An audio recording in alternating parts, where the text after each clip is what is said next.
Okay, next tutorial. This time I'm dressed up as an evil demonic clown. I couldn't let Halloween go by without creating a demonic looking clown makeup, could I? So here it is. Because who doesn't love a spooky clown? There's not much to say about this look really, other than if you'd like to learn how to recreate it, stay tuned.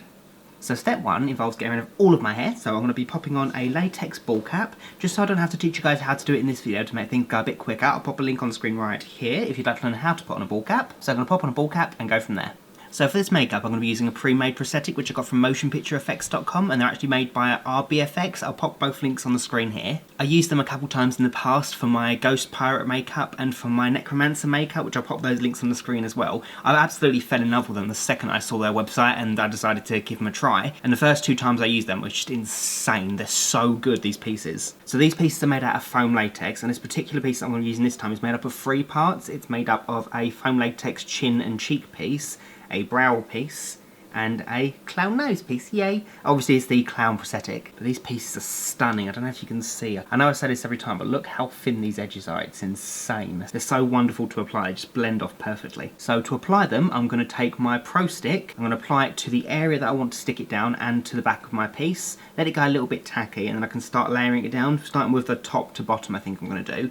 So I'm going to literally press down the edge first and then shape the rest of it to my face. So just be really, really patient with it and just make sure all the air bubbles are removed and the edges are as flat to your skin as possible.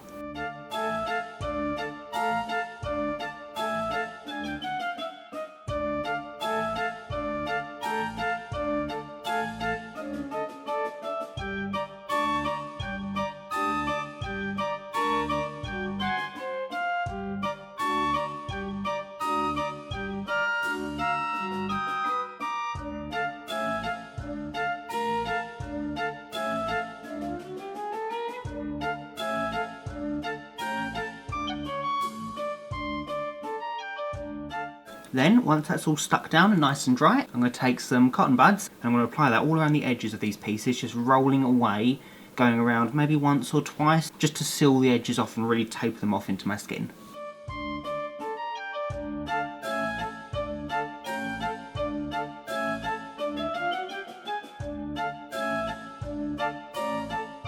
So there we are. So once I've let all the edges dry, I can work on colouring the piece. So the overall effect that I want to go for this makeup is going to be very messy, very slapdash, but very creepy looking, obviously. So what I'm going to do is, I'm going to start by just doing a base to match my own skin colour. And then what I'm going to do is I'm going to go in with a really thick white face paint and I'm going to kind of just stain it on the skin just so it's in patches. Yeah, I'll show you what I mean. So I'm going to take a life colour palette. This is by Neil Galton. This is their enhanced palette. So I'm just going to use some of the sandstone in the radiant red. I'm just going to spackle that all over my face until it's one block colour, and all over my ball cap as well, and my ears and my neck, just to really blend the colour in. So the reason I'm using the alcohol activated palette now is because it's just going to show a lot more translucency and it will make this look like actual skin as opposed to the clown white that's going to go on top of it, which should make it look a bit more creepy.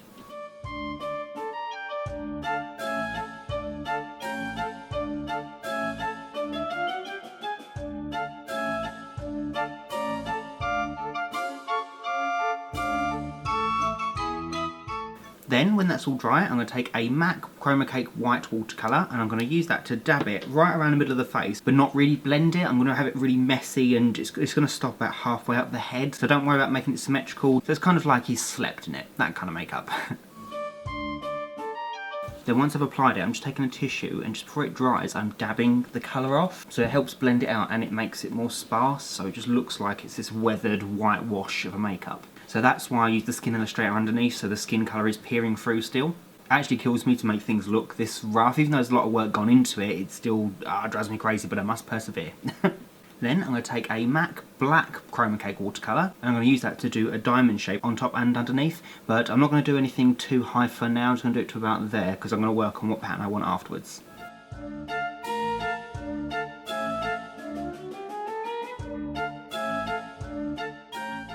Okay, really don't worry about it being neat at all because it's going to get messier and messier the more this goes on, because this is the look I'm going for. So I'm going to spike these up. I'm going to have one going quite high and one going a little bit smaller, I think.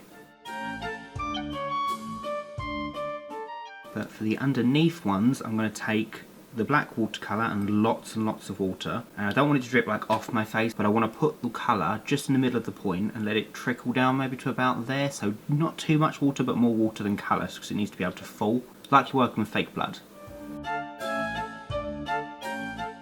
Then I'm just going to leave that for a bit and let it dry, because later on, after I've done a lot of the wrinkles, I'm going to smoky up the area around the eyes. For the nose, I'm going to take a M.A.C Red Chromacake watercolour. Doesn't really matter which red you use for this, it's kind of just a base, because I think I'm going to put some glycerin over the top of it anyway, or maybe some fake blood just to give it a shine. So yeah, any red you do for this step. So I'm just going to cover that around the nose. Then I'm just going to take off most of the red colour, and then just stipple around that so it smudges out. I'm also just going to add some of that black watercolour to it as well, just to make it a bit darker and a bit more rustic looking.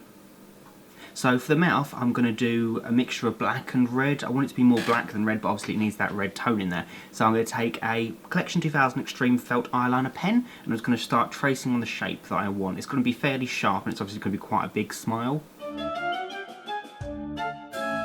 So yeah, it's super rough for now, but I just use the pen because it's a lot easier for me to get the points. So I'm going to take the red watercolour now and go over that.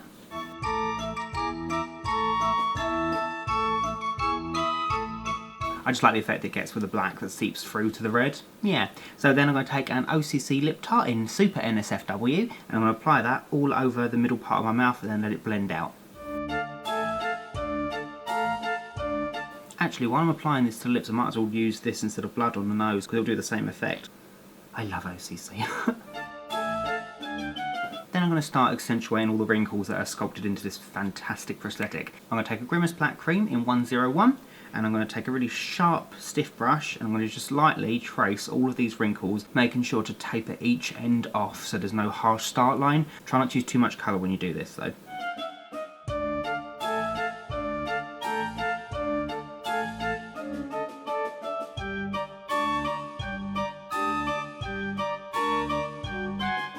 Then I'm going to take a red Sugar Pill eyeshadow, which is in this, I can't really pronounce that. I'm going to dab that all around the edge of my eye and going up half of these spikes on top and on bottom, just around the edge, just smoking it out a little bit.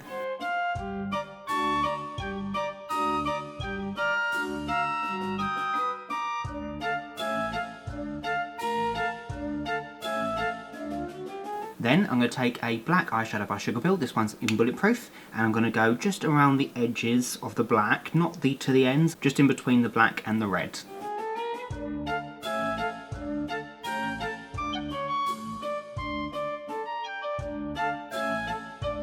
But again, try not to make this neat. It needs to have a purpose, but ultimately it's really rough. Then I'm just going to take a Make Up For Ever Aqua Cream in black, and I'm going to go a little bit on the waterline of my eye just to really darken them up. Then, before I do anything else, I'm going to take my trusty black hairspray and I'm going to go outside and I'm just going to spray like a halo around the sides of my face and my neck. I tend to do that for my more creepier makeups because it just makes it look like it's peering out the shadows, plus the gradient that you get from the black. It just makes it look quite dirty and rustic looking. I just like the effect. You get the same effect with an airbrush, but this for me is just more convenient than having to wash an airbrush afterwards, so make sure you spray it an arm's length distance, not any closer than that, otherwise you'll get a splodge of colour, and just go once or twice around the area.